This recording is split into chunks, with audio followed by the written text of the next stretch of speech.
కంటికి smart care. మీ లుక్కి perfect pair. Mister opticals, your style a vision. ఎలా ఉన్నారు పోసాని కృష్ణమురళి గారు? ఆయన మిమ్మల్ని ఎలా ఉన్నారని అడగటం కూడా కరెక్ట్ కాదు, ఎందుకంటే సంపూర్ణ ఆరోగ్యంతో ఎప్పుడు చూసినా ఒక ఫైర్ బ్రాండ్ లాగా కనిపిస్తూ ఉంటారు. ముందు ఫ్యామిలీ డీటెయిల్స్ చెప్పబ్బా. ఎప్పుడు చెప్పు. ఇద్దరు కుమారులు, నేను మా ఆవిడ నేను పోసాని కృష్ణమురళి, మా ఆవిడ కుసుమలత, తను బిఎస్సి బిఎల్. అప్పుడు నేను పిహెచ్డి ఫినిష్ అవుతుండగా మా పెళ్లి కుదిరిచ్చారు పెద్దోళ్ళు. ఆమెదేమి వీర్లపాడు, మాదేం పెదకాకని. తమ్మారెడ్డి భరద్వాజ వాళ్ళ అక్కయ్య తమ్మారెడ్డి నిర్మలా మేడం అని మా గురువు గారు యూనివర్సిటీలో. ఆమె చూసి వీడు మంచోడమ్మా, నువ్వు చేసుకోవచ్చు అని ఆమె రికమెండ్ చేసింది. మళ్ళీ అన్న సన్మోలు వెంకయ్య గారు ఉన్నాడు, వాళ్ళ అబ్బాయి అప్పారావు గారని, ఆయన ప్రొడ్యూసరు. ఆయన చెప్పాడు ఇంటి పక్కిళ్ళంట, అబ్బాయికి ఏమైనా అలవాట్లు ఉండేయండి అంటే ఏం లేవు, మంచోడు, చాలా మంచి పిల్లవాడు అని చెప్పాడంట. అట్లా మాకు పెళ్ళి అయింది. ఇంకేముంది, వెంటనే చేస్తే పెళ్ళి, వివాహం, విద్యనాశనం, శోభనం, సర్వనాశనం. Okay okay. చదువుపోయినాయి. ఇద్దరు అబ్బాయిలు, ఇద్దరు కొడుకులు, ఉజ్వల్, ప్రజ్వల్. ఉజ్వల్ అనేవాడేమో పెద్ద కొడుకు, వాడు డిగ్రీ చేశాడు. చేసిన తర్వాత ఏంటంటే మళ్ళా హాంకాంగ్ వెళ్ళి ఫిల్మ్ ఇన్స్టిట్యూట్లో చేరి డైరెక్షన్ కోర్సు, రైటింగు, ఆర్టిస్టుగా అన్నీ చేశాడు కొన్నాళ్ళు. చేసి మళ్ళీ వచ్చాడు. వచ్చిన తర్వాత మళ్ళీ హంగేరీ వెళ్తాన్నాడు, అక్కడ మాస్టర్స్ చేద్దామని, ఎంఎస్ఏదో. అయితే అక్కడ ఏంటంటే వాడికి ఆ వెదరు మంచు గించు పడకో ఏదో వాళ్ళు దొరదూర్లు వచ్చి అవి వద్దనుకొని వస్తే, వాడు యాక్చువల్గా నా కొడుకని నేను చెప్పుకోవటం కాదు, నాకంటే 10 times గొప్ప ఇంటెలిజెంట్. నాకంటే బాగా కథలు చెప్తాడు, నాకంటే బాగా డైలాగ్స్ చెప్తాడు. కానీ వాడికి ఇంట్రెస్ట్ లేదు. అంటే వాడికి ఏంటంటే వాడికి ఒక వీక్నెస్ ఉంది. వాడు బాగా మాట్లాడాలంటే నేనే నచ్చాలి, మా ఆవిడ నచ్చాలి, ఎదురోడు నచ్చాలి. ఎదురోడు నచ్చకపోతే నేను నచ్చకపోయినా ట్రావెల్ అవుతుంటా, మనం మన దారిలో మనం ఉంటాం కదా అని. వాడు ఏమి ఉండకూడదు, వాడికి నచ్చాలి. వాడు నచ్చలేదనుకో డాడీ అని సరే కటైఫ్ అట్లా. వాడికి నచ్చపోతే చేయడు. అలా ఇండస్ట్రీకి తీసుకొచ్చినా కానీ నచ్చపోతే నేను డాడీ నేను చేయనని వెళ్ళిపోయాడు. థాయిలాండ్ వెళ్ళిపోయాడు. అక్కడ వేరే థాయిలాండ్లో వాడు టీచింగ్ ఇంట్రెస్ట్ అని చెప్తున్నాడు. టీచింగు, అరే ఒక పోనీ నాకు ఒక కథ, మంచి కథ చెప్పరాదన్న అంటే ఒక కథ చెప్పాడు. అదే ఇప్పుడు నేను చేసిన సినిమా కథా మాటలు వాడియే. వాడెవ్వడు, వీడెవ్వడు, మన ప్రేమకు అడ్డెవ్వడు. ఆ కథ వాడే రాశాడు. నేనే స్టన్ అయ్యా. ఆ ట్విస్ట్లు, మంచి డైలాగ్స్. ప్రపంచంలో ఉన్న ఎన్ని కంట్రీస్, ఆ కంట్రీస్ అన్నిట్లో పాలిటిక్స్ తెలుసు. కార్ రేసుల గురించి కానీ, ఫార్ములా 1 గురించి కానీ, ఇతరత్ర పాలిటిక్స్ గురించి కానీ అన్నీ నాలెడ్జ్ ఉన్నవాడు. ఏ కంట్రీలో జీరో క్రైమ్ ఉంది, ఏ కంట్రీలో బాగా డిస్టర్బెన్స్ ఉంటుంది, అవన్నీ వాడికి కొట్టిన పిండి అయిపోయింది ఆ ఏజ్లో కూడా. అయితే దీనికి సార్ అడిగావు కదా, నేను కథ చెప్తాను, నీకు బాగుంటుందని కథ చెప్పాడు. ఈ కథ వాడి కథా మాటల మీద ఈ సినిమా రాశా. మేలో రిలీజ్ అనుకుంటున్నాం, ఏప్రిల్ 2 కానీ మేలో. గతంలో ఒకసారి మనం సాంగ్స్ ప్రొజెక్షన్ అది కూడా చూసాం కదా. అతను దుర్గారావు గారని ప్రొడ్యూసరు, ఆయనే చేశాడు. అలా రాసి మళ్ళీ వెళ్ళిపోయి మొన్నే వచ్చాడు, ఏదో మన ఈ పాస్పోర్ట్ రెన్యూవల్ కోసం వచ్చాడు. అందుకని వాడు ఏంటంటే నన్ను మీరు పట్టించుకోవద్దు, పెళ్లి గురించి కూడా అడగొద్దు, నేను ఎప్పుడు పెళ్లి చేసుకోవాలనుకుంటే అప్పుడు వస్తాను మీ దగ్గరికి, మమ్మీ డాడీ పెళ్లి చేయండి, అందుకు ఈలోపు తమ్ముడికి పెళ్లి చేయండి అన్నాడు. అందుకని రెండో కొడుకున్నాడు, వాడేంటంటే ప్రజ్వల్. ఆడే పబ్లిక్ స్కూల్లో చదివాడు, తను నీరజ్లో చదివాడు, +2 అయిపోయింది, మంచి తెలివిగలవాడు. అయిన తర్వాత వాడు ఏం చేశాడంటే బీటెక్ సీట్ వస్తే, బీటెక్ చదివినా ఎంటెక్ చదివినా శాలరీ కదా వస్తుంది, నెలకు 50,000, 1,00,000, 1,50,000 అయ్యే వస్తాయి కదా, అయ్యంతా నీకు దగ్గర డబ్బులు ఉన్నాయి కదా, నీకు సినిమా ఇండస్ట్రీ నాకు ఇష్టం అన్నాడు. చిన్నోడు వెళ్ళు, ఏడకెళ్తావన్నా అంటే హాలీవుడ్ వెళ్ళి ఆడ ఇన్స్టిట్యూట్లో చేరుతా అన్నాడు. వెళ్ళిపోయాడు, లాస్ ఏంజల్స్ వెళ్ళాడు, అక్కడ 1.5 year కోర్స్ చేశాడు. అక్కడే హాలీవుడ్లో ఉంటాను డిసైడ్ అయిపోయాడు. అక్కడే అది అయిపోయిన తర్వాత హాలీవుడ్లో ఒక చిన్న ఇంగ్లీష్ సినిమా అసిస్టెంట్కి చేస్తున్నాడు. అక్కడేందో ఈ పడక లాస్ ఏంజల్స్లో బాగా ముఖ్యమైన జలుబు, దగ్గు ఎక్కువ వస్తున్నాయి. అయితే ఇక్కడ డాక్టర్ అడిగాం, డాక్టర్ జానకి రామరెడ్డి గారు పిలిపించి చూస్తే ఆయన ఇది సరిపడలేదు ఏదో వస్తాయి అంట అక్కడ వింటర్స్లో ఏదో అక్కడ చలికాలం ఏదో. అందుకని వాడు అక్కడి నుంచి అక్కడ హాలీవుడ్లో ఇండస్ట్రీ కాకుండా ఎక్కడికొచ్చాడు. వచ్చి ఇక్కడ మహేష్ బాబు సినిమా చేశాడు ఒకటి అసిస్టెంట్గా. ఏ సినిమా అది? భరత్ అని నేను దానికి వాడు అసిస్టెంట్కి చేశాడు. చేసే వద్దు డాడీక ప్రాక్టికాలిటీ వద్దిక, అందుకే నేనే రాసుకొని నేనే చేసుకుంటా అన్నాడు. నేనేం అడగనరా, నీకు ఎప్పుడైనా హెల్ప్ ఉంటే అడుగు చెప్తా అంటే వాడే రాసుకుంటున్నాడు. ఈ రెండో నెక్స్ట్ ఇయర్ డైరెక్టర్ అవ్వాలని చెప్పి వాడు ఆ గోల్లో ఉన్నాడు. ఇది ప్రజ్వల్ పరిస్థితి. నేను మావిడ ఇంక తెలుసుగా మీ ఇద్దరికి శ్రీమతి హౌస్ మేకింగ్. నాకు ఆవిడ శ్రీమతి కాదు, నేను ఆవిడకి మొగుడిని కాదు, ఇద్దరు ఫ్రెండ్స్ని. చిన్న పెళ్ళైన కొత్త నుంచి ఫ్రెండ్షిప్తోనే లైఫ్ స్టార్ట్ చేసాం అట్లా. అందుకని ఎప్పుడు నాకు అడ్వైజ్ చేస్తుంది, నేను అడ్వైజ్ చేస్తుంటా, నాకు కాషన్ ఇస్తుంది, నేను చెప్తా ఉంటా. అట్లా ఫ్రెండ్లీగా ఉంటాం. పోసాని మంచి హస్బెండా? అది మా ఆవిడ చెప్పాలి, పక్కలు చెప్పరు కదా, మా ఆవిడే చెప్పాలి. కాబట్టి ఆ లెంగ్త్లో మా మధ్య తను ఏమడిగినా ఓపెన్గా చెప్పుద్ది, నేనేమడిగినా ఓపెన్ చెప్తా. ఏమన్నా పాలిటిక్స్లో అటు ఇటు వాళ్ళు వీళ్ళు ఇట్లా అన్నారు, వాళ్ళు అట్లా అన్నారు, వాళ్ళు తిట్టారు, మీకెందుకు అట్లాంటి అందం అవంటది. మీకు అన్నీ తెలుసు కదా, మీకు ఎవరో ఏదో అన్నారని అవన్నీ ఆడి గురించి మేము ఫీల్ అవ్వము, మీరెట్టి ఫీల్ అవ్వరు.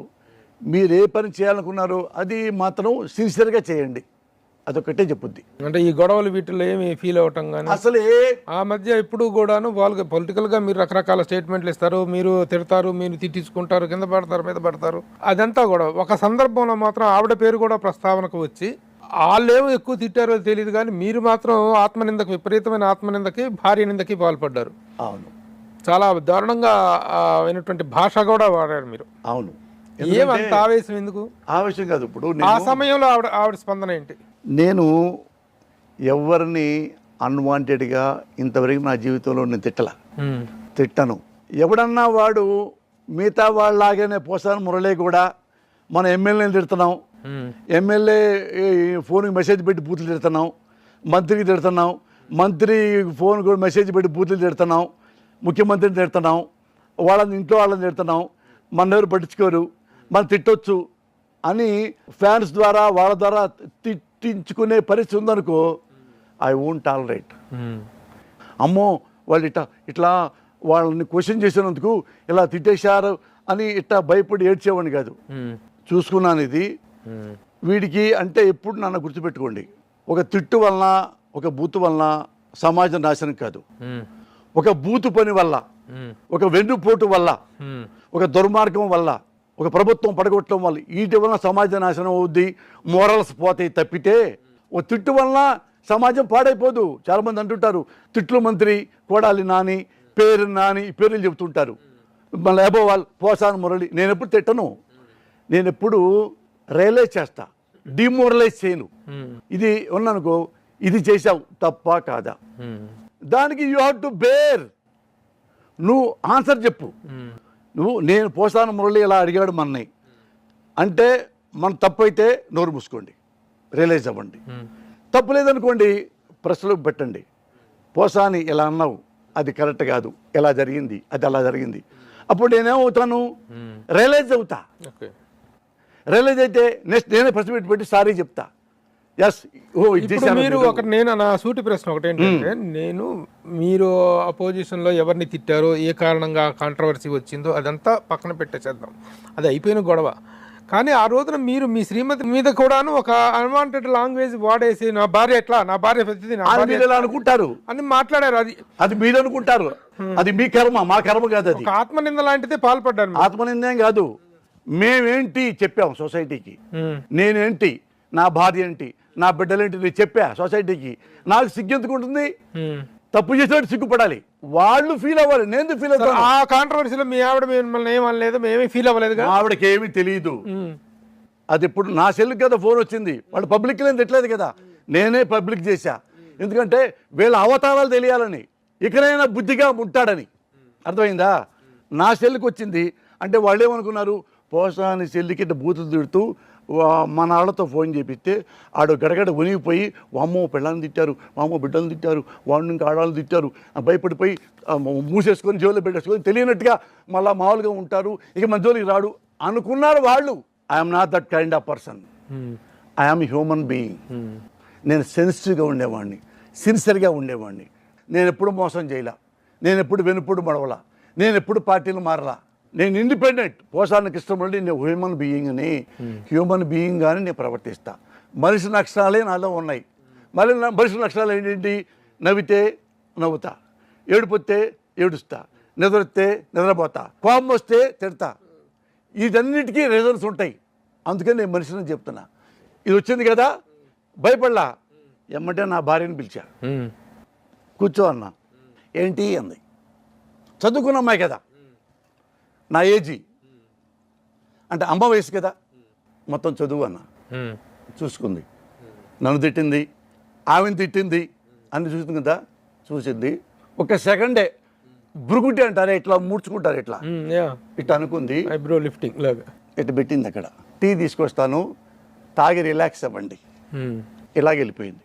మదర్ ప్రామిస్లే ఏం తెలుగు వెళ్ళిపోయి నేను అక్కడే కూర్చున్నా. ఇందు చూసింది మా ఆవిడ ఏం ఫీల్ అవుతుంది అని నాకు తెలుసు.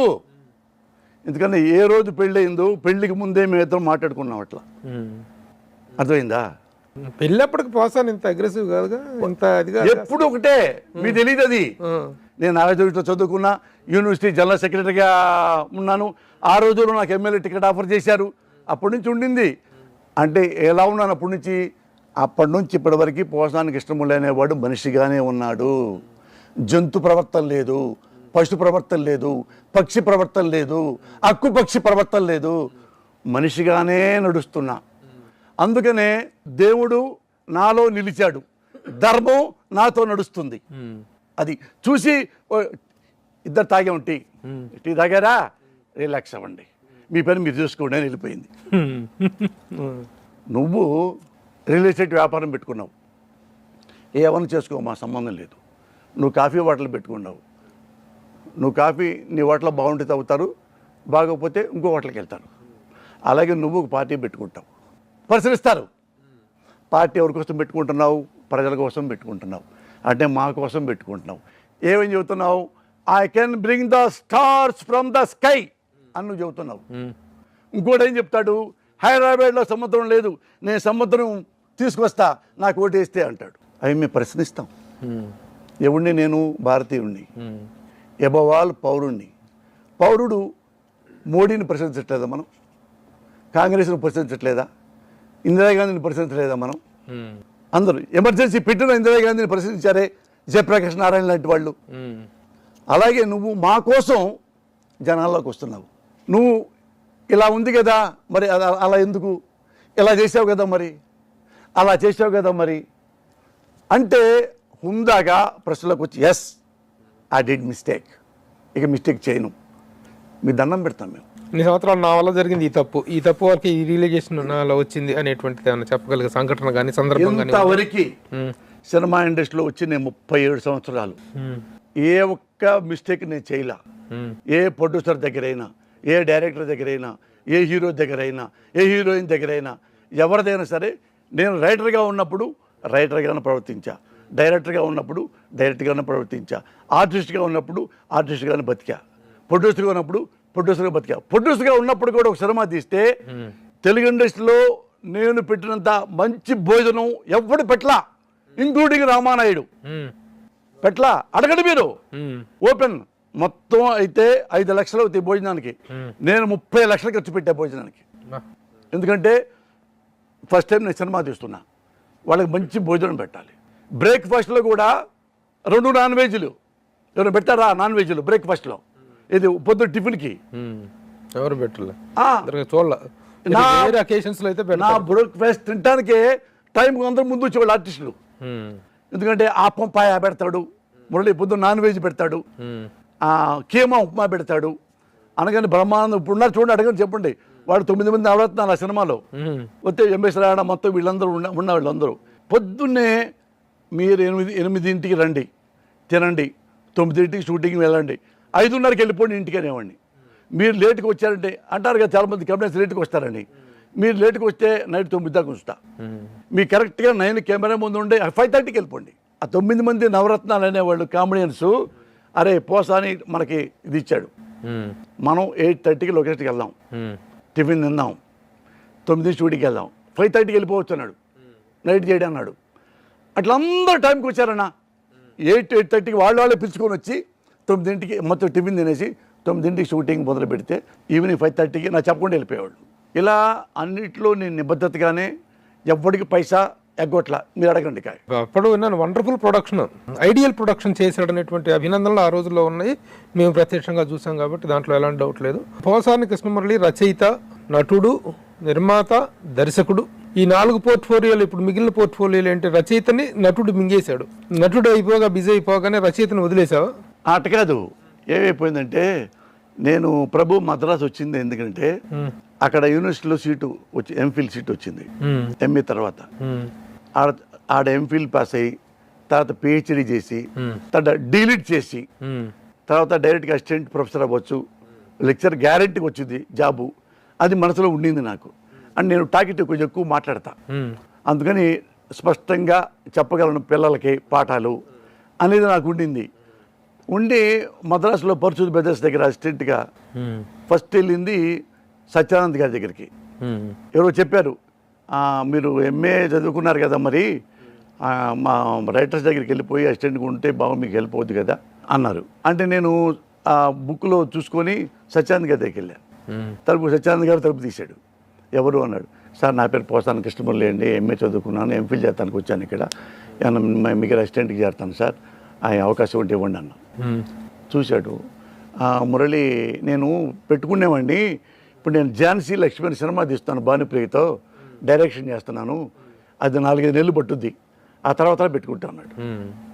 నేను మెట్లు దిగుతూ ఏమో 4-5 నెలలు ఆడ కూర్చుంటాం, అన్నం ఇది మనకి జేబులో ఉంది 1500 రూపాయలు, 4 నెలలు ఆ డబ్బులు ఉండవు కదా అని మళ్ళా రూమ్కి వెళ్తే ఇంకోళ్ళు మళ్ళీ బుక్ ఇచ్చారు. అందులో పరశుద్ధ బ్రదర్స్ పేరు అడ్రస్ ఉంది. పొద్దున్నే 5:30 6 కాడికి వెళ్ళా. 6 పొద్దున్నే వెళ్తే 6:30కి గోపాలస్ గారు అరుగు మీద కూర్చొని డైలాగులు రాస్తుంటే పక్కన డైరెక్టర్ వాళ్ళు వస్తున్నారు. నేను దూరం గేట్ దగ్గర కూర్చున్నా. రాసుకుంటూ ఇటు చూశాడు. ఎవరయ్యా నువ్వు అన్నాడు.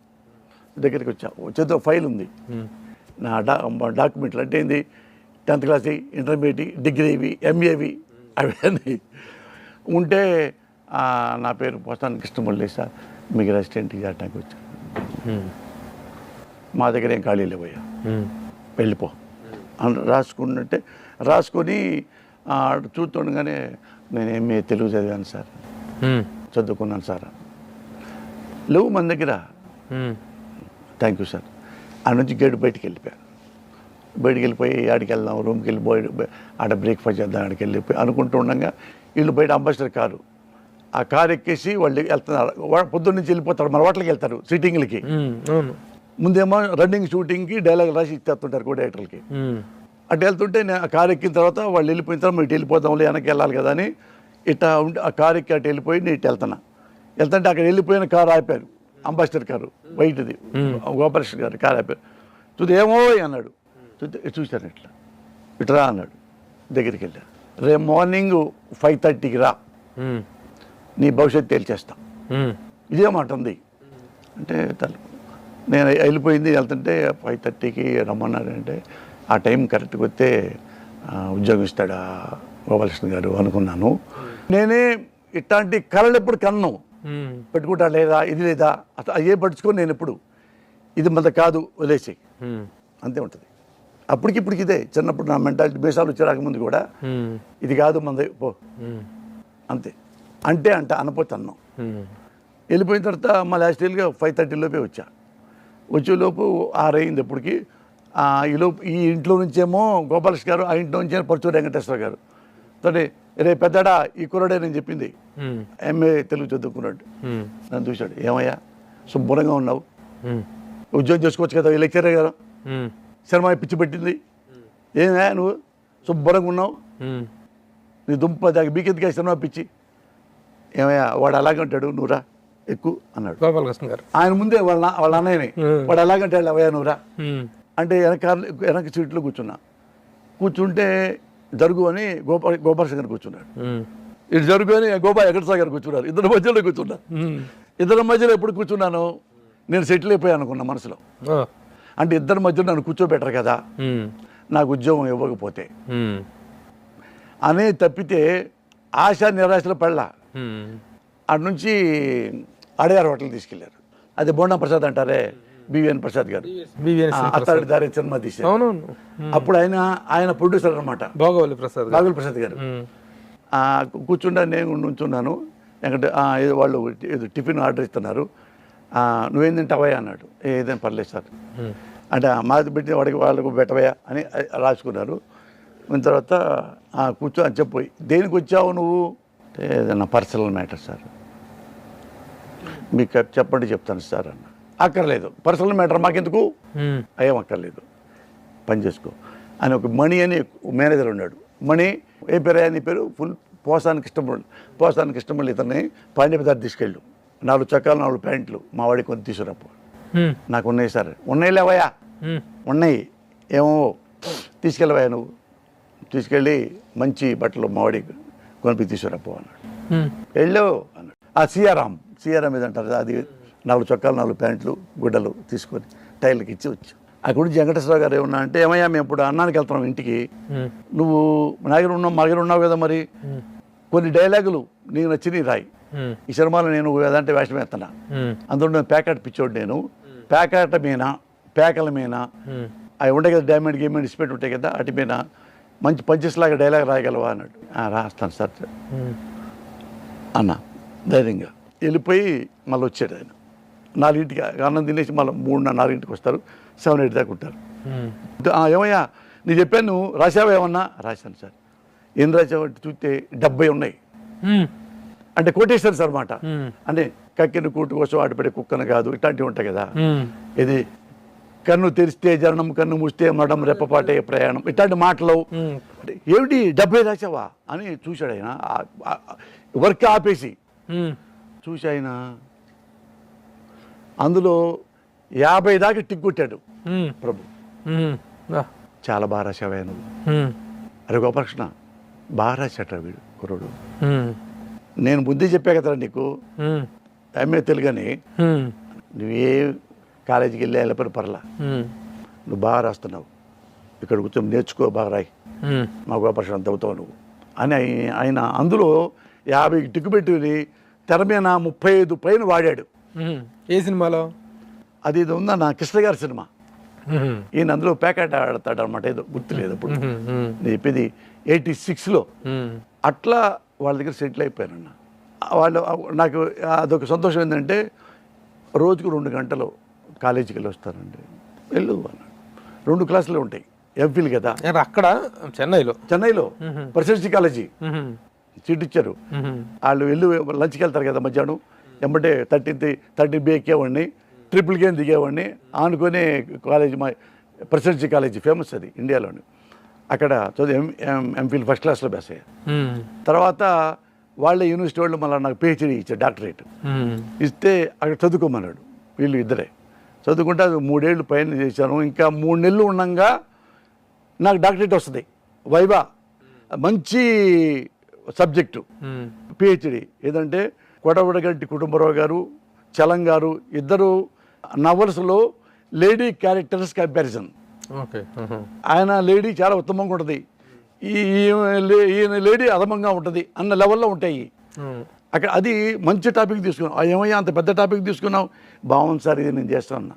ఇక 3 నెలలు అయిపోయేది అన్న. PhD డాక్టరేట్ వచ్చేస్తే తర్వాత డీలీట్ చేసి అసిస్టెంట్ ప్రొఫెసర్ అయిపోవాలి. సినిమాల మీద ప్రేమ లేదు అసలు నాకు. ఫస్ట్ ఫిల్మ్ వచ్చేదాకా ప్రేమ లేదు. అది ఆ నెలకి కలిసి 30,000 వస్తాయి. 30,000 వస్తే మనం చిన్న ప్లాట్ కొనుక్కోవచ్చు బ్యాంకులో తీసుకొని, అసిస్టెంట్ ప్రొఫెసర్ని. బాగా అది మైండ్ అంతా. మ్యారేజ్ అవ్వలేదుగా అప్పుడల్లా ఉండేది అది. అది ఎప్పుడు పెళ్ళయింది, నేను రైటర్గా ఫస్ట్ ఫిల్ము రిలీజ్ తర్వాత. ఏముంది మన దగ్గర, గొట్టం పెళ్లి చేసుకుంటే ఏం చేయాలి, డబ్బులు లేవు కదా, జీతం వాళ్ళు ఇచ్చి జీతమే. అందుకని నాకు ఇష్టం లేదు, బతకగలను, నా కుటుంబాన్ని బతికించగలను అన్నప్పుడు చేసుకుందాం అనుకుని. ఊహించని బిగినింగ్ నిజంగా. ఏదో వాకిట్లో నిలబడితే తీసుకెళ్ళిపోయి కారు ఎక్కించుకొని బ్రదర్స్ ఎదురు అంత ఇది చేసేటువంటిది, ఆ తర్వాత ఇదంతా తెలిసినటువంటి విషయమే. సరే, ఇక రచయితగా, నటుడుగా, నిర్మాతగా ఈ జర్నీ అంతా తెలిసినటువంటిది. ఇప్పుడు ఎఫ్డిసి చైర్మన్షిప్ అనేటువంటి దాని దగ్గర నుంచి మనం మొదలు పెట్టుకుంటే, ఎఫ్డిసి చైర్మన్షిప్ అనేటువంటిది ఈ నామినేషన్ పోసాని కృష్ణమురళి పార్టీకి చేసినటువంటి సేవలకి, జగన్ పట్ల ఉన్న లాయల్టీకి గుర్తింపుగా వచ్చినటువంటి ఒక గౌరవం, అంతేనా? చెప్పండి. అదే కదా, గతంలో ఒకసారి ఇంటర్వ్యూ చేసినప్పుడు కూడా ఎలాంటి పదవులు నేను ఆశించడం లేదు, అలాంటి పదవులు నాకు వద్దు, నేను తీసుకొని నాకు అవసరం లేదని కూడా చెప్పారు మీరు, నా ఇంటర్వ్యూలోనే చెప్పారు. ఇప్పుడు మరి ఆ పదవిని యాక్సెప్ట్ చేయడానికి మెయిన్ కారణం ఏంటి? ఒత్తిడా లేకపోతే మీ ఇంట్రెస్టా? ఒత్తిడి ఏం లేదు, ఇంట్రెస్ట్. నాకేం ఇంట్రెస్ట్? మనం దానివల్ల మనకు వచ్చే లాభాలు ఏమి లేవు. ఏమైనా వ్యాపారమా? అదేమో నాకు వ్యాపారం కాదు, బాధ్యత, సేవ, నథింగ్ బట్ సర్వీస్. రాజకీయ నాయకులు చాలా మందిని ఇష్టపడతా, ఒక రాజకీయ పార్టీలో ఒకరిని ఇష్టపడను. అది మంచి వాళ్ళు అన్ని పార్టీల్లో ఉంటారు, చెడ్డవాళ్ళు అన్ని పార్టీల్లో ఉంటారు. అలాగే తెలుగుదేశంలో మంచి వాళ్ళు ఉంటారు, తెలుగుదేశంలో బ్యాడ్ ఫెలోస్ ఉంటారు. అలాగే వైసీపీలో ఉంటారు, మనం చూశారు కదా, మంచి వాళ్ళు ఉంటారు. ఎక్కడైనా బీజేపీ కానీ ఏదైనా సరే. అట్లా నాకు బీజేపీలో ఏంటంటే, బీజేపీలో నాకు గొప్ప గొప్ప వాళ్ళు చాలా ఇష్టం. నాకు అదే ఎట్లాగ పేర్లు ప్రస్తావన తెచ్చారు కాబట్టి, పార్టీకి ఒక ఇద్దరు చొప్పున, తెలుగుదేశం పార్టీలో ఒక ఇద్దరు, జనసేనలో ఇద్దరు, వైఎస్ఆర్సీపీలో ఇద్దరు, బీజేపీలో ఇద్దరు చొప్పున పేర్లు చెప్పగలరా? These are the good people. నాకు తెలిసి చెప్పగలను. ఇప్పుడు బీజేపీ ఉంది, అద్వానీ నాకు ఇష్టం, వాజ్పేయి నాకు ఇష్టం, అబోవ్ ఆల్ మోడీ గారంటే ఇష్టం, నాకు బాగా ఇష్టం. ఇప్పటికీ ఎప్పుడు మా ఇంట్లో కూడా చెప్తా, మీరు ఇతరత్ర లోకల్గా ఎవరికైనా ఓటేసుకోండి, కేంద్రం అంటే మోడీకి ఓటేద్దాం. అప్పటి నుంచి మేము మోడీకి, బీజేపీకి ఓటేస్తాం. ఏది సెంట్రల్లో పరంగా. ఇక్కడ టీఆర్ఎస్ పార్టీ ఉంది.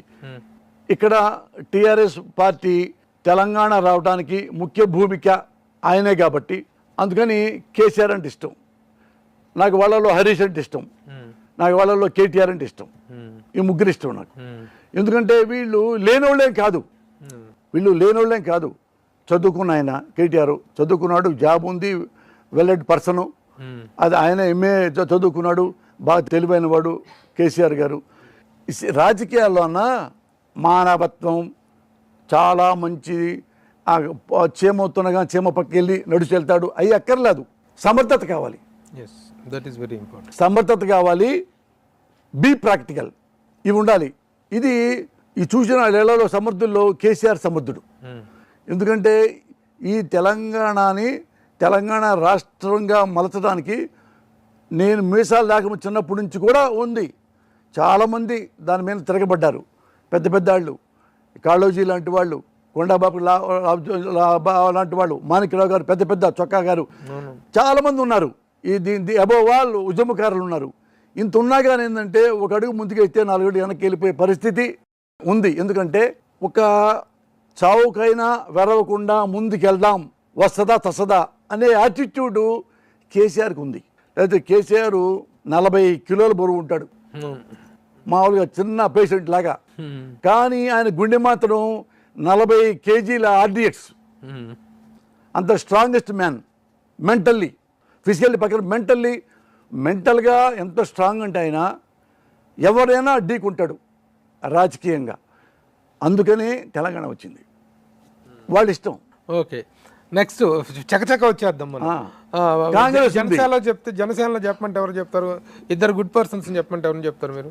జనసేనలో ఇంతవరకు జనసేన ఒక అధికారంలోకి రాలా, పూర్తిగా దాని రూపం రాలా. ఇప్పుడు ఆయన ఇది ప్రెసిడెంట్, ఇది జనరల్ సెక్రటరీ, ఇది కోశాధికారి, ఇది జాయింట్ సెక్రటరీ, ఇది మరొకటి జిల్లాకి ఇతను, ఆ పరిపూర్ణమైన స్వరూపం రాలా. పార్టీ నిర్మాణం జరగలేదు, పరిపూర్ణంగా జరగల. అంటే దీనికి ఒక అధినేత పవన్ కళ్యాణ్ సినిమా ఆర్టిస్టులు కూడా రాజకీయాల్లోకి వస్తారు.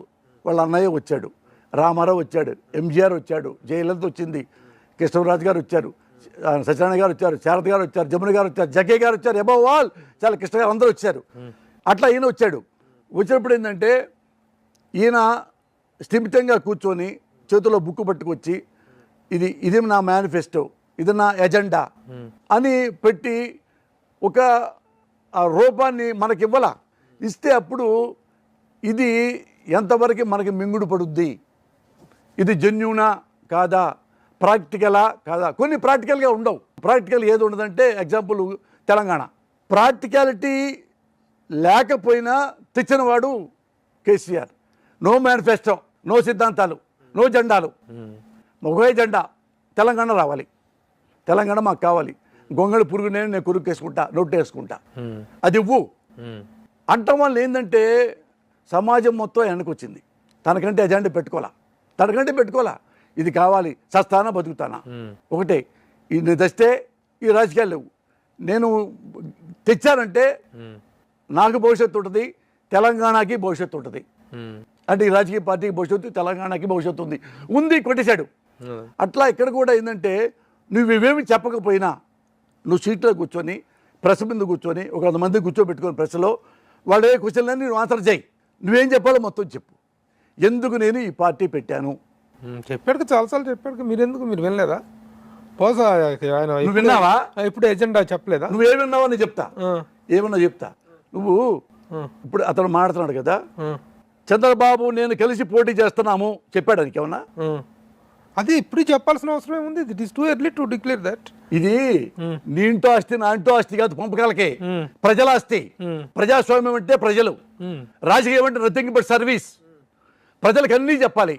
నువ్వు దేనికోసం వచ్చావు? ప్రజల కోసం. ప్రజల కోసం ఇప్పుడు ఏం చెప్పాలి? నేను జస్ట్ లైక్ ఎన్టీఆర్, నేను ఎవరితో కలవను, నేనే వస్తాను, 9 నెలలు తిరుగుతాను, ఇవి నా సిద్ధాంతాలు, ఇది 2 రూపాయల బియ్యం, ఇది మద్యపానం అన్నీ చెప్పాడు. జనాల్లోకి వెళ్ళిపోయాడు. ఆయన వెనక్కి వచ్చారు తప్ప ఆయన ఎవడైనాకెళ్ళా, ఆయన వెళ్ళా ఎవడైనాకి. అలా నువ్వు కూడా కాపులకి నేనే చేయగలను ఓపెన్ చేసేయి. నేనంటాను నర్మగర్భం వద్దు రాజకీయాల్లో. కుటుంబంలో ఉంటుంది. మీ కుటుంబంలో ఏమండి ప్రభు గారు మీ కుటుంబం దగ్గర వచ్చాను, 1 లక్ష రూపాయలు ఇప్పిస్తారా? అయ్యో నాగర్ ఎక్కడేనండి అనొచ్చు. వారిత్యాక్షములందు వైవాహికములందు మానవిత్త ప్రాణభంగములందు మొక్కవచ్చు. ఒక అమ్మాయి మానభంగం జరుగుతుంది, అబద్ధవాడు కాపాడవచ్చు. నీ డబ్బులు ఉన్నాయి లేవని చెప్పొచ్చు, ఎందుకంటే నీ కుటుంబానికి కావాలి, నీ బిడ్డలకు కావాలి, నీ భార్య కావాలి. అలాగే నువ్వు చెప్పది, నువ్వు కూడా ఇలా చోట బొంకవచ్చు. నువ్వు నా ప్రాణవిత్త మానభంగంలో బొంకవచ్చు, రాజకీయాలు కూడా బొంకవచ్చు. అది ఎక్కువ బొంకుతున్నారు కాబట్టి. అప్పుడు ఏంటంటే నేను కాపులకు మాత్రమే చేయగలను. ఆంధ్రప్రదేశ్ నిర్మాణం ఒక కాపుల వలనో, కమ్మ వలనో, రెడ్డి వలనో, మాల వలనో, మాదిగ వలనో, బ్రాహ్మణ వలనో, క్రిస్టియన్ వలనో, ముస్లిం వలనో ఏర్పడలేదు. మొత్తం ప్రజల చేత నిర్మించబడింది ఆంధ్రప్రదేశ్. ఆంధ్రప్రదేశ్లో ఎవరికైనా నువ్వే సర్వీస్ చేయాలి. నువ్వు ప్రత్యేక మెన్షన్ చేయొద్దు ఒక కులాన్ని. ప్రత్యేక ఈ కులం కోసం నేను పుట్టా, శబాష్ మీ కాళ్ళు దండం పెడతా అను. నేను రాజకీయాలకు వచ్చింది ఈ కులం బాగు చేయడానికే, తప్పలేదు అంటున్నారు. అలా ఎవరంటున్నారు? ఎవరు మాత్రం పాలన? అతనే అన్నాడు కదండి. ఏమన్నాడు? కాపులకి ఏమన్నా చేయదలుచుకుంటే నేనే చేయగలను. అతను మనవాడు రంగా. మనవాడు ఎవరు? వాడు మనవాడు ఎవరు? రంగా ఎవడు వాడు? రంగా కులంలోంచి పుట్టలా, జనంలోంచి పుట్టాడు. ఆయన ఎప్పుడు చెప్పలా నేను కమ్మ మిగతా వాళ్ళందరూ వద్దు, నేను కమ్మాలి మీకే చెప్తాను కాపులు అన్నలా. ఇప్పుడు చేసుకుంది ఎవరిని? కుల ప్రాతిపదిక మీద పవన్ కళ్యాణ్ మాట్లాడాడు అనేటువంటి రుజువు చేయగలరా మీరు? ఎట్లా మాట్లాడాడు? అతను ఎక్కడ మాట్లాడాడు? కులం వద్దు, కులం అనేటువంటి దాని గురించిన ప్రత్యేక ప్రస్తావన తను తేలేదు. ఈ రోజున మీ వైఎస్ఆర్సీపీ కూడా ప్రతి ఒక్కళ్ళు కూడాను ఈయన భుజాన్ని వేసుకుంటున్నారు కదా వంగవీటి రంగాన్ని. ఇప్పుడు గుర్తుపడే ప్రభు, ఎప్పుడు చూపించు అన్నావు కదా, చూపిస్తా. జనసేనలో 2 నచ్చిన వ్యక్తులు చెప్పగలవా అన్నాను. చెప్పయ్యా అన్నాను. నేను అన్నాను ఎందుకు లేరంట్లా, నిర్మాణం జరిగినప్పుడు వస్తారు, అప్పుడు చెప్పగలను. ఇంకొకటి ఎందుకన్నా అంటే అతను అన్న మాటలు నేను చెప్తున్నా, తప్పేం లేదు అందులో. నేనేమంటానంటే ఏమయ్యా ఒక మాట చెప్తా విను, తప్పులేదు. అతను ఏమన్నాడంటే కాపులకి ఏమైనా చేయదలుచుకుంటే నేను మాత్రమే చేయగలను అన్నాడు. అందుకని కాపుల అభిమానం ఉందనుకో ఓపెన్ చెప్పొచ్చు, తప్పులేదు. నేను రాను Kamma, proudly I can say I'm Kamma, తప్పే ఉంది అందులో. నేను కమ్మ వాళ్ళకి పుట్టా, గర్వం, నాకు సంతోషం, కమ్మ కులంలో పుట్టా. లేదు నేను మాల కులంలో పుట్టా, ఎస్ ప్రౌడ్గా ఫీల్ అవుతున్నాను, నేను మాల కులంలో పుట్టా, తప్పే ఉంది. ఎస్ నేను బ్రాహ్మణ కులంలో పుట్టా, ఎస్ నేను కాపు కులంలో పుట్టా అని గొప్పగా చెప్పేవాళ్ళు లేరా? ఉన్నారు. అన్నాడు ముద్రగడ పద్మనాభం గారు. ఎస్ నేను కాపు జాతి కోసమే నేను బతుకుతున్నా, కాపు జాతి కోసం ఏమైనా చేయడానికి సిద్ధపడ్డాను, పడాలు ఇస్తాను. గ్రేట్ లీడర్ గుంటూరులో ఉన్నాడు తులసిరామ్ ప్రభు అని. తులసి సీడ్స్ ఉంటాయి, రామచంద్ర ప్రభు అని. ఎంత గొప్ప కాపు నాయకుడు. ఎప్పుడు చెప్పుకున్నాడా కాపులు మాత్రం నేను చేయగలనని? నేను అడిగాను, అన్న నీకు కాపులు అంటే ఇష్టం కదా, నువ్వు కాపు కదా అన్న. ఎస్ మురళి, నేను కాపు కులంలో పుట్టాను. కాపుల్లో చాలామంది పేదవాళ్ళు ఉన్నారు, ఎంతోమంది పేదవాళ్ళు ఉన్నారు మురళి. వాళ్ళకి పాపం చదువుకోవటానికి, అన్నం తినటానికి, ఉద్యోగాలకి ఎవరు లేవు. అందుకని నేను నాకున్న తాహత ప్రకారంగా ఎంతమంది వీలైతే అంతమంది కాపు కులస్తులకి, అమ్మాయిలకి అబ్బాయిలకి చదివిస్తాను అన్నాడు. ఇప్పుడు కొన్ని వేల మందిని చదివించాడు. ఇప్పుడు ఇంకా వేల మందిని చదివిస్తున్నాడు. నేను ఆఫీస్కి వెళ్ళి స్వయంగా చూస్తే ఇన్ని ఫైల్స్ ఉన్నాయి. ఆ కాపు పిల్లల పేదవాళ్ళ ఆ బుక్స్ డాక్యుమెంట్స్ ఉంటే చూస్తే నేను షాక్ అయిపోయి, అందరి పిల్లలు వచ్చి దండం పెట్టించి ఆయన డబ్బులు ఇచ్చి పంపిస్తున్నాడు. ఆయన ఇప్పుడు వేలాది మంది కాపు ఆడపిల్లల మగపిల్లలకి నేను కాళ్ళకి దండం పెట్టా. ఏ మురళి తమ్ముడు అన్న, నువ్వు దేవుడి కంటే అర్హుడివి, నువ్వు దేవుడి కంటే నువ్వు అర్హుడివి నీ పాదాభివందనానికి. కనీసం నువ్వు కులం పేరు చెప్పైనా సరే కొన్ని వేలాది మందికి అన్నం పెడుతున్నావు, చదివిస్తున్నావు. నీకు ఈ పుణ్యం నీకు కాలం ఉన్నంతకాలం ఉంటుంది పో అన్న. అది నేను అంటున్నాను. ఇప్పుడు కంపేర్ చేసుకో, నువ్వు జర్నలిస్ట్వి, సీనియర్ మోస్ట్.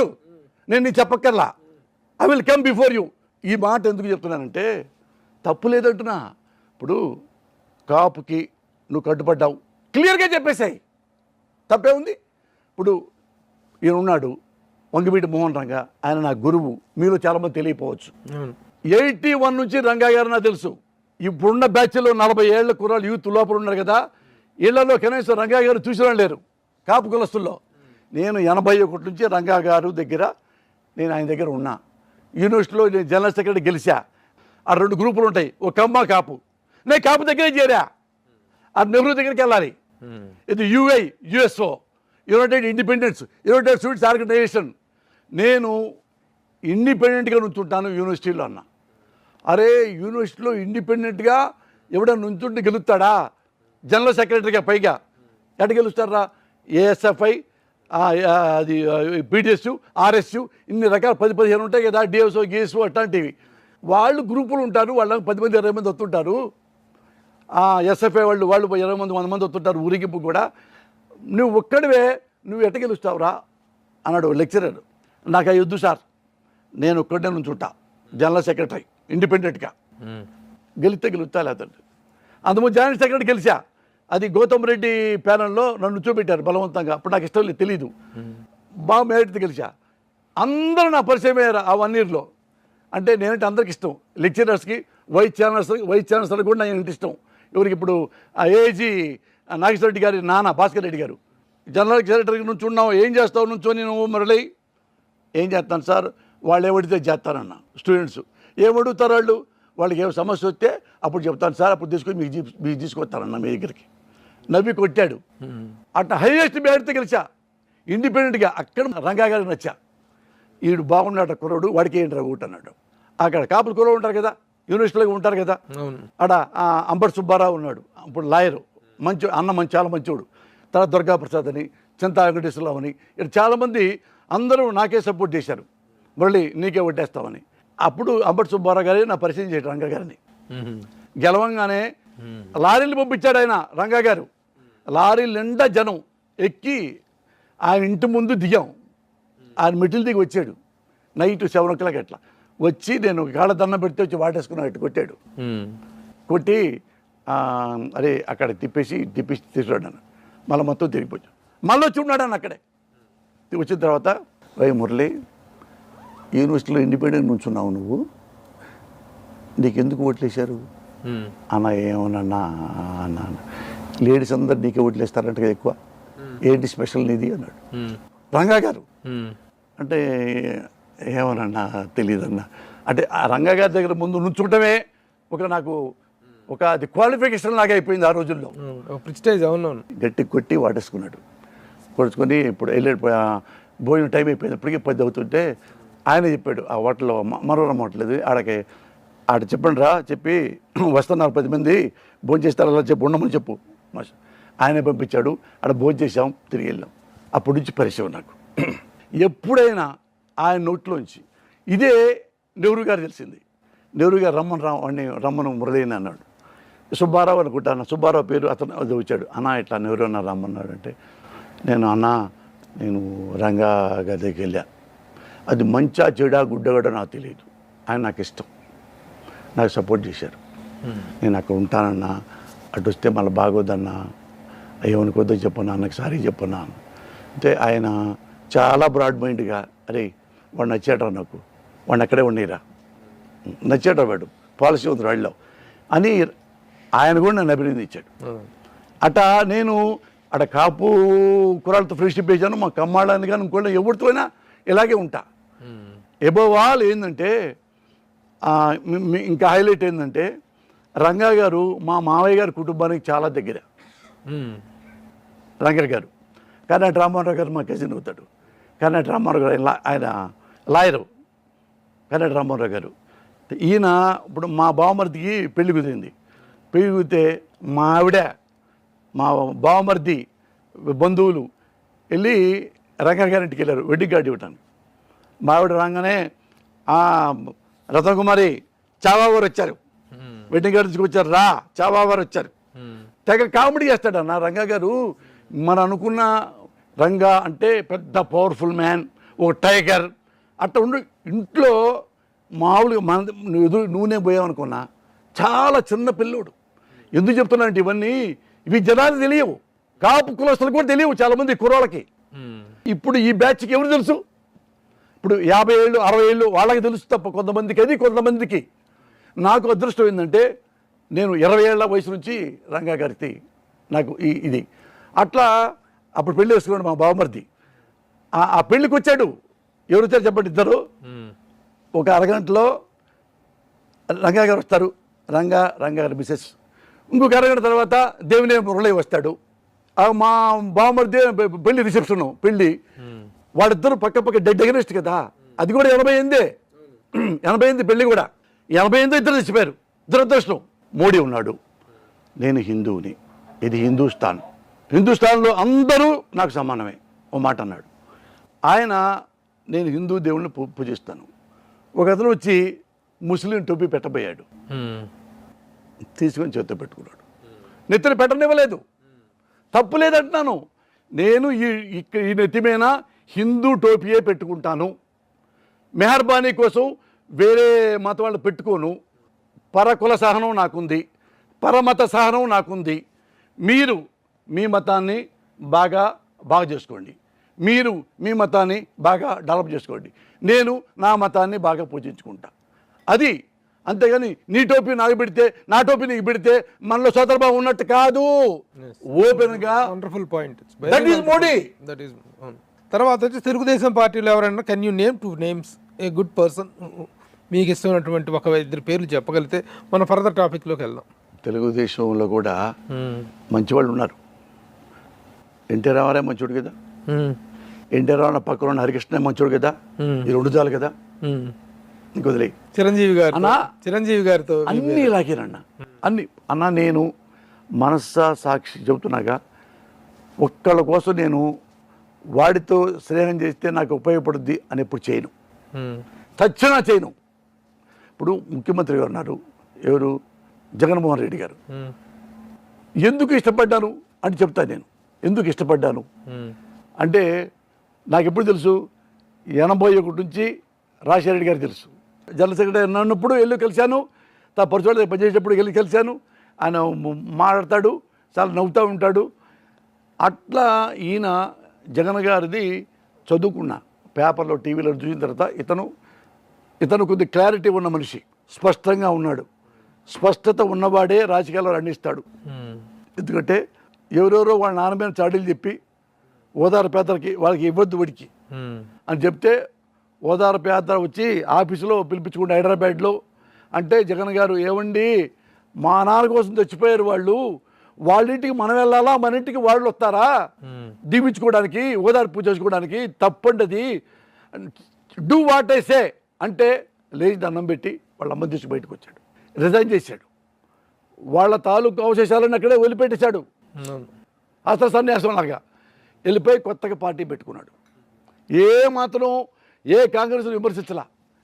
ఆ మేడంని పర్సనల్గా ఏం కామెంట్ చేయలే. నేను కాంగ్రెస్లో ఉండటం లేదు, బయటకు వచ్చా. ఇప్పుడు నా ఇష్టం, నేను కొత్తగా పార్టీ పెట్టుకుంటా. వాళ్ళ నాన్న పేర పార్టీ పెట్టుకున్నాడు, వాళ్ళ అమ్మగారే ట్రావెల్ అయ్యాడు, ముఖ్యమంత్రి అయ్యాడు. దీనికి అది నాకు నచ్చింది. అందుకే ఆయనతో 12 ఏళ్ళు తిరుగుతూ ఉన్నా ఏ ఒక్కసారి కూడా ఆయన దగ్గర నేను వెళ్ళలా. కలుగుతుంటాను, నవ్వుతాడు ఆయన, మైక్లో మాట్లాడు అంటాడు. మాడితే పక్కల్లో మళ్ళీ వాళ్ళని కంగారు పడిపోతాను, ఒక్క నిమిషం మాట దిగ్గేసేవాడిని. అన్ని జంక్షన్కి వెళ్ళాం. గెలిచిన తర్వాత కూడా ప్రమాణ స్వీకారం కూడా నేను వెళ్ళా, నేను రాను. ఆడ ప్రమాణం జరుగుతుంటే ఇక్కడ గుళ్ళలో నేను పూజలు చేపించా.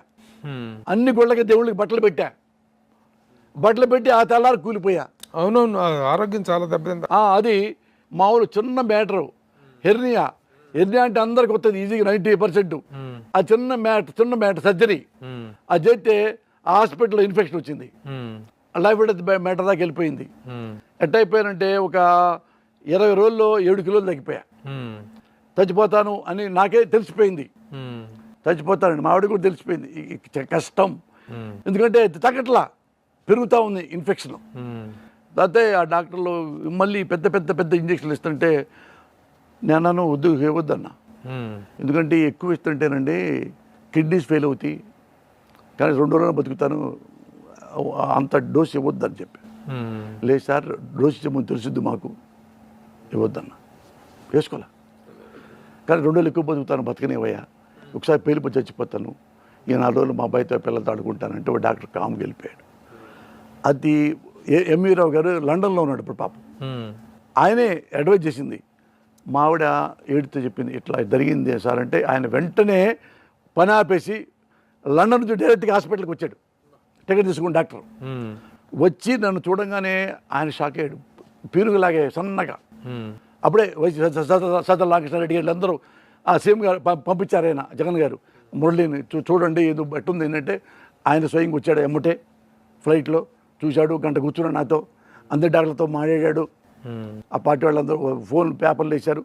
అది నన్ను చూశాక అయినా మురళి గారు ఏం కాదు, ఒక్కొక్క టెస్ట్ చేద్దామా, అంత వద్దన్నా కదా, చేయొద్దన్నా కదా, నేను చేయను, 4 రోజులైనా పీస్ఫుల్గా తెచ్చిపోతా, వదిలేనన్నా అన్నాడు.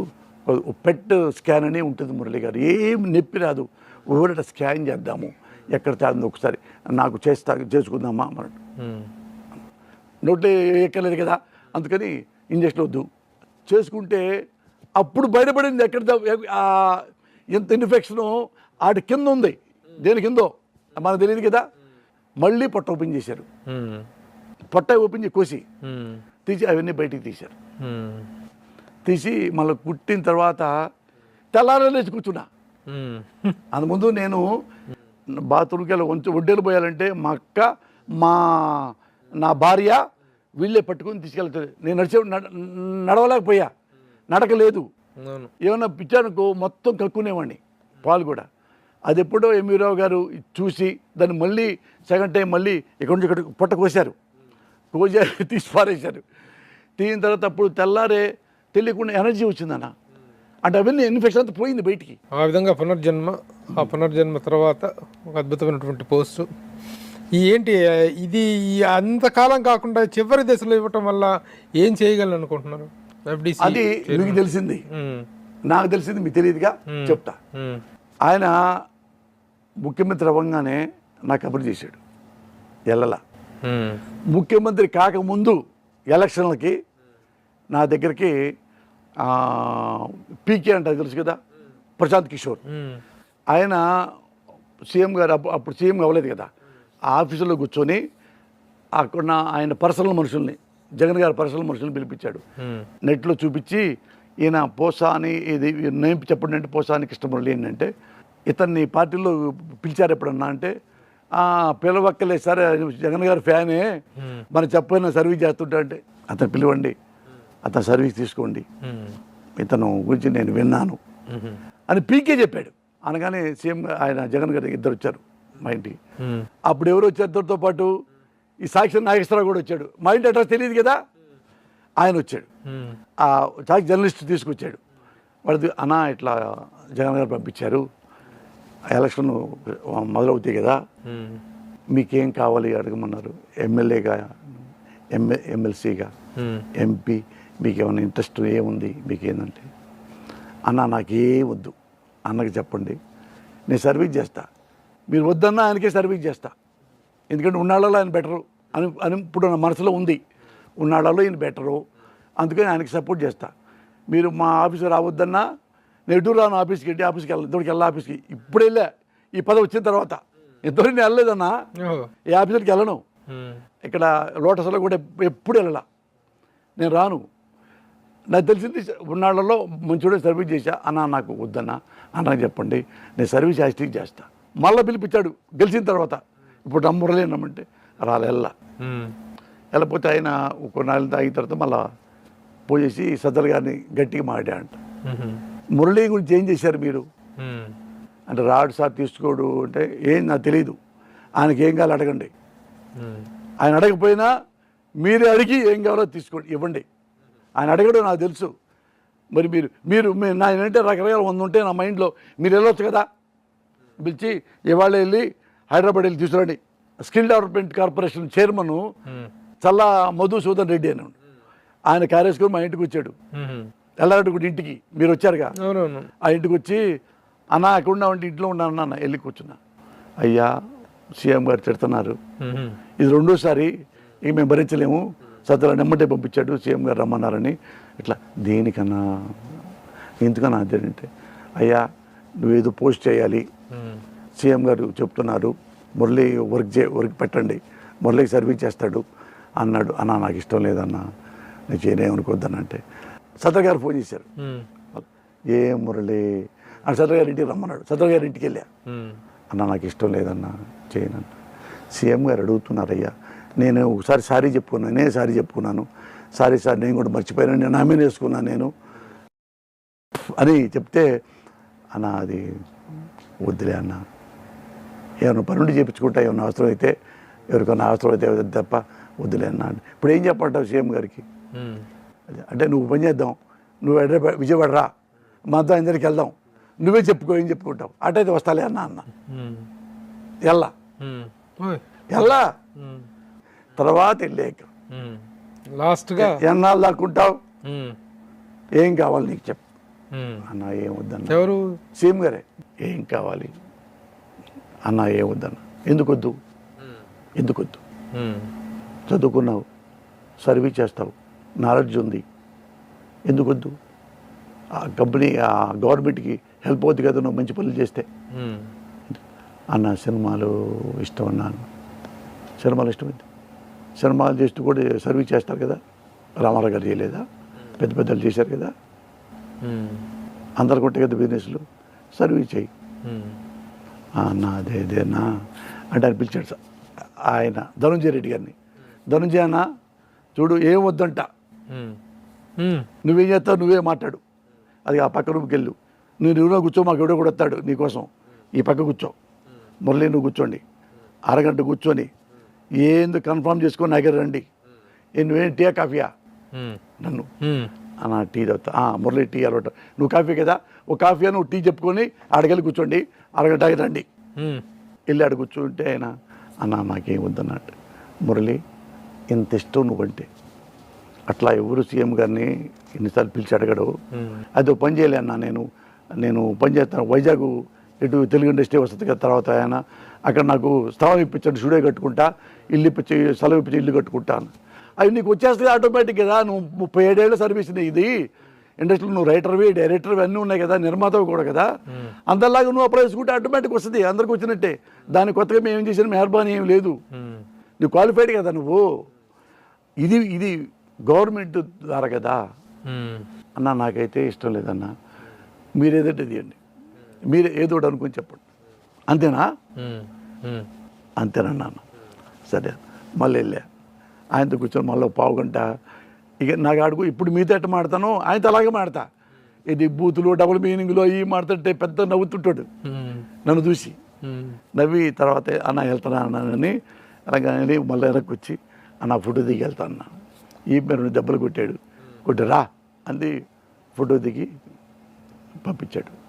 మళ్ళీ ఇప్పుడు మొన్న సినిమా ఇండస్ట్రీ వాళ్ళు టికెట్ రేట్లు పెంచమన్నారు కదా, చిరంజీవి గారు, ప్రభాస్, మహేష్ అందరు బాబు, వెళ్ళారు, మహేష్ బాబు అందరు వెళ్ళారు, డైరెక్టర్ దిల్ రాజు గారు అందరు వెళ్ళారు. బ్యూరోక్రాట్స్ వాళ్ళు, ఐఏఎస్లు, ఐపీఎస్ వాళ్ళు అంటే వాళ్ళందరూ ఉన్నారు. ఉన్న తర్వాత అందరిని మాట్లాడారు. 2 నిమిషాలు, 3 నిమిషాలు, 5 నిమిషాలు చిరంజీవి గారు మాట్లాడుతున్నారు. 5-6 నిమిషాలు ఏమో.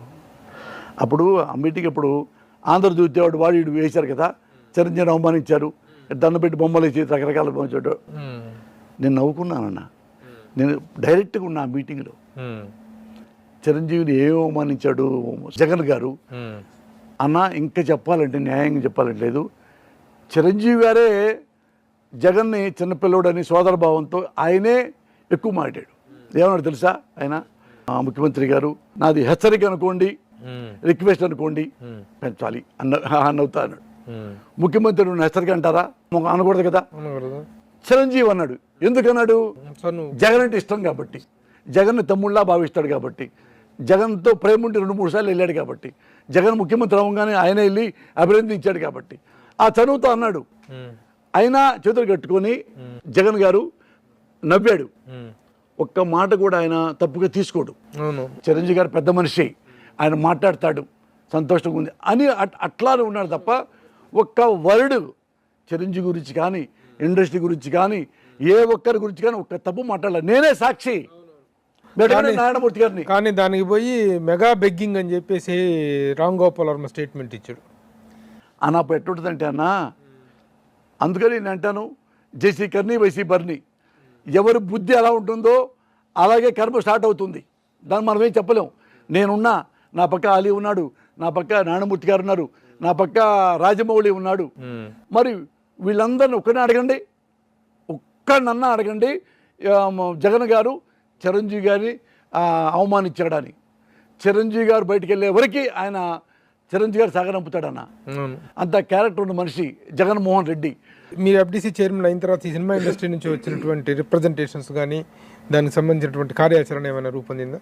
జగన్ గారు ఏమన్నా అంటే, అంతకుముందు నందులు ఇచ్చేవాళ్ళు, ప్రతిసారి నందులు కాంట్రవర్సీ అవుతుంది అంటే, పోసాను మా మురళికి ఇవ్వండి, ఇది ఇస్తే అతను ఇట్లాంటి కాంట్రవర్సీ చేయడు కదా, నువ్వు నేను అని పెట్టుకోడు, ఎవరు వర్తుంటే వాళ్ళకే ఇస్తాడు, అది ఇతనైతే బాగుంటుంది, మురళి పెట్టండి అక్కడ అన్నాడు. న్యాయం. బట్ ఇప్పుడు 1 year ఉంది, ఇంకా టైం ఉంది 1 year. సీఎం గారు ఈలోపు ఏంటంటే ఎమ్మెల్సీ ఎలక్షన్లు వచ్చి కొద్ది వర్క్ ఆయన ఈ పేదవాళ్ళకి డబ్బు పంచాలి కదా, ఇవన్నీ ఆ గోల్లో ఉన్నాడు. ఉంటే నేను పోయి ముందు ప్రయారిటీ ఏంటి, ఏది టీవీ రంగం ఉంది మన చేతుల్లో, సినిమా రంగం ఉంది, స్టేజ్ ఉంది, సినిమా డెవలప్మెంట్ ఉంది, ఏవైనా చెయ్యి అన్నాడు. మీ సినిమాకి పనికొచ్చేది ఏదైనా చెయ్యి, నేను చేస్తా. అది మేము రాసి పెట్టుకున్నాం. ఏవేంటి అంటే, అక్కడ ఏది మొన్న ఆంధ్రప్రదేశ్లో ఎక్కడ మీరు షూటింగ్ చేసినా ఫ్రీగా చేసుకోవచ్చు, అలాంటివి కొన్ని రాసుకున్నాం. ఎక్కడ పోలీసులు వచ్చేసేసి మీ పర్మిషన్ ఉందా అవి అనకుండా ఒకే ఒక లెటరు, సింగిల్ విండో. అది కూడా ఏంటంటే, మా FDC chairman, film development corporation కాబట్టి మా దగ్గరికి వచ్చి మేనేజర్ ఎప్పుడు 24 hours ఉంటాడు. ఇక్కడ పలానా బీచ్లో తీస్తున్నాము, ఆ ఎమ్మటి లెటర్ వెళ్ళిపోవటం. ఇంకెప్పుడు పోలీసు సంబంధం కూడా లేదు. మీకు కావాలంటే పోలీసు వస్తాడు, ఏదేమండి జనం వస్తారేమో చూడండి, అంతటా మీ దగ్గర రారు.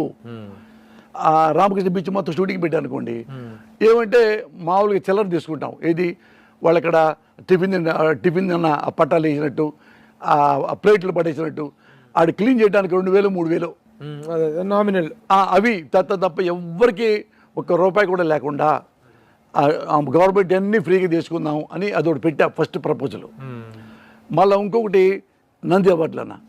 నంది అవార్డులు కూడా ఏంటంటే, అంతకుముందు 12 మంది జడ్జీల్లో 11 మంది కమిటీలు. అప్పుడు నాకు వచ్చింది నంది అవార్డు, గతిలాగా నాకు ఇచ్చారు. ఎందుకంటే టెంపర్ బెస్ట్ కదా, ఉత్తమ క్యారెక్టర్ ఆర్టిస్టు.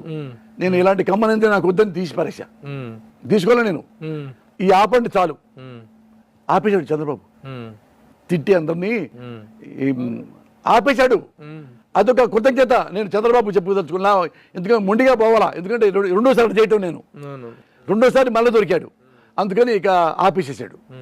ఇప్పుడు ఏమైందంటే, ఇప్పుడు ఇవన్నీ ఎవరెవరు జడ్జీలు, ఎవరెవరు ఇక్కడ కాకుండా సినిమా మీద పట్ల ఎవరికి పరిపూర్ణమైన అవగాహన ఉంది, కథ మీద, మాటల మీద. ఇంకోటి కథ అంటే కథ కూడా కాదు, ఇప్పుడు మీరు సినిమా కథా మాట రాసేవాడే కాదు, ప్రభు అయి ఉండొచ్చు, అట్లా జయప్రకాష్ నారాయణ గారు ఉండొచ్చు, జేడి లక్ష్మీనారాయణ గారు ఉండొచ్చు.